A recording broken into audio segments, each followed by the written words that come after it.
All right, everybody, welcome back to another edition of Freedom Steel. Todd Vandermeid, former NRA contract lobbyist and Illinois gun law guru. A couple of things here. First off, I'd like to give a shout out to John Bach from Gun Save Life and writer over at TTAG, Truth About Guns. John and the GSL guys and even T-Tag have been supporters of the channel, and we appreciate their shout outs, their promotions, and they're making people aware of stuff. To all those guys, thank you very much for the support and the effort. So let's get into some things right here. There was a case filed against the state ban called Herrera, which also challenges the Cook County semi-auto ban and the Chicago semi-auto ban. Now, interesting developments in this case is that they have moved to have the Highland Park case and the Naperville case all consolidated under a single judge. Move on, and this is an actual consolidation. They want them all brought together, heard by the same judge at the same time. Not sure what's really going on here with this case, because I don't know that Naperville wants to be lumped in, because when you do this, so they sued the state, they sued Cook County, they sued Chicago. So you got three sets of lawyers right then and there. Now you've got Naperville brought into this. You got a fourth set of lawyers. You got Highland Park brought into this. There's a fifth set of lawyers. I don't understand why you would want to sit there and tackle a case like this with five sets of opposing counsel. And if they all want their own briefs and everything, but it's an interesting move. Not really getting where this Javier Herrera case is going, and certainly don't understand the methodology there.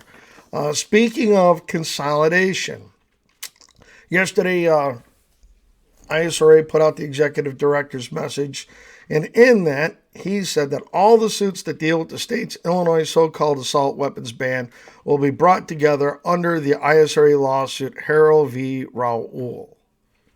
Wrong. Not. Yesterday, the judge issued an order in the FFL case.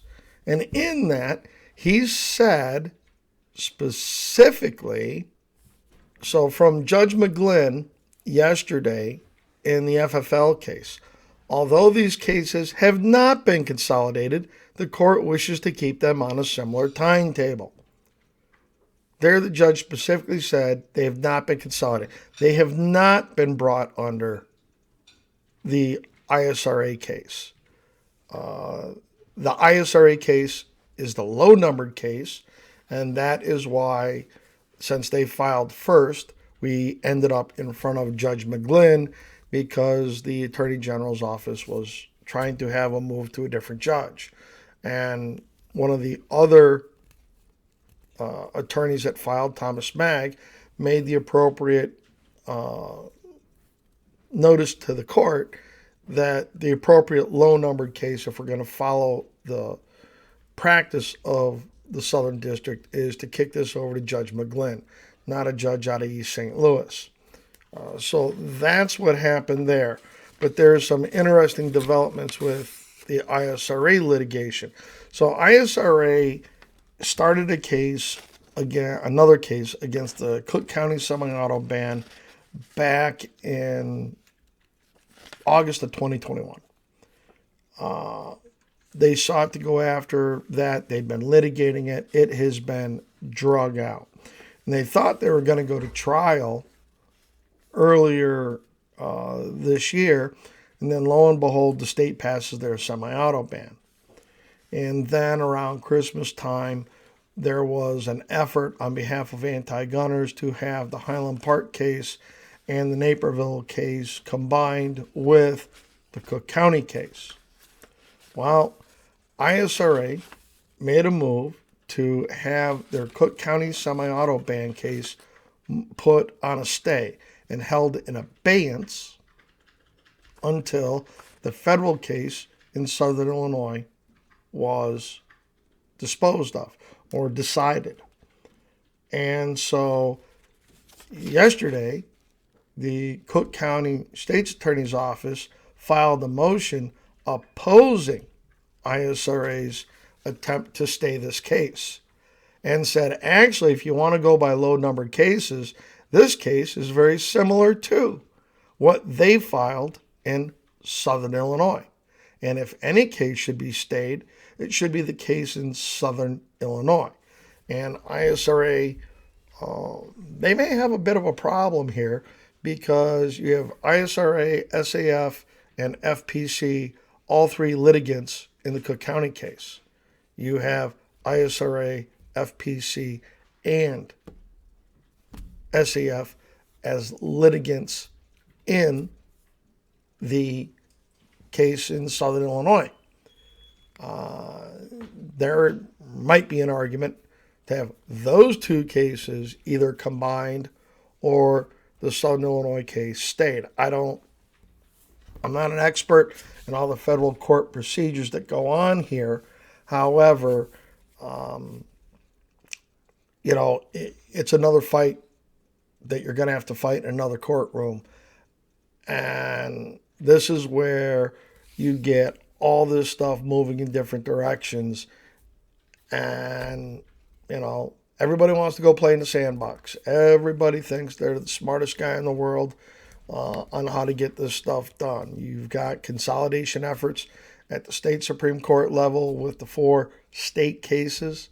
You've got this going on here. I'm not exactly sure.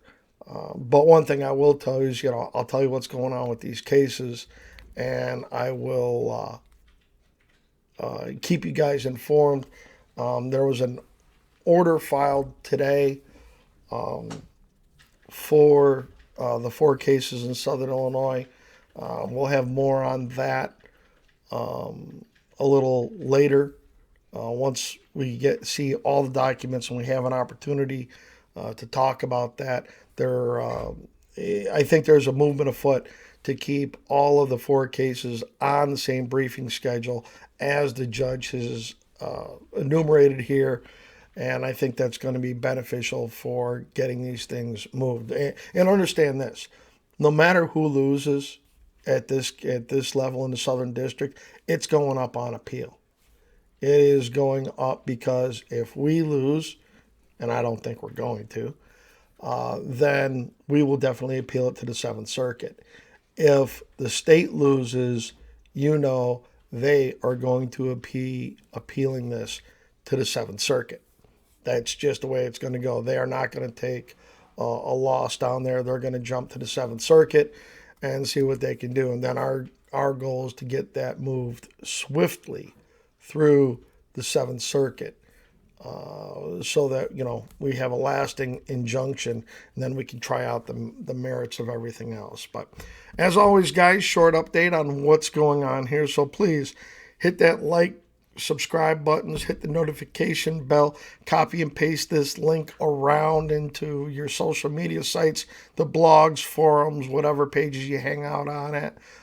It's always gonna, it's helping us. We're well above the 6,000 subscribers mark. Very big thank you to KB32 Tactical for helping us breach that wall. And now we're heading up, want to get past 7,500 and then on past the 10,000 mark. So we'll have a few other announcements, going to try to knock out some other videos. What better way to spend a Friday night than to get you guys all up to speed on all the little things that are going on. So as always, with that, frag out.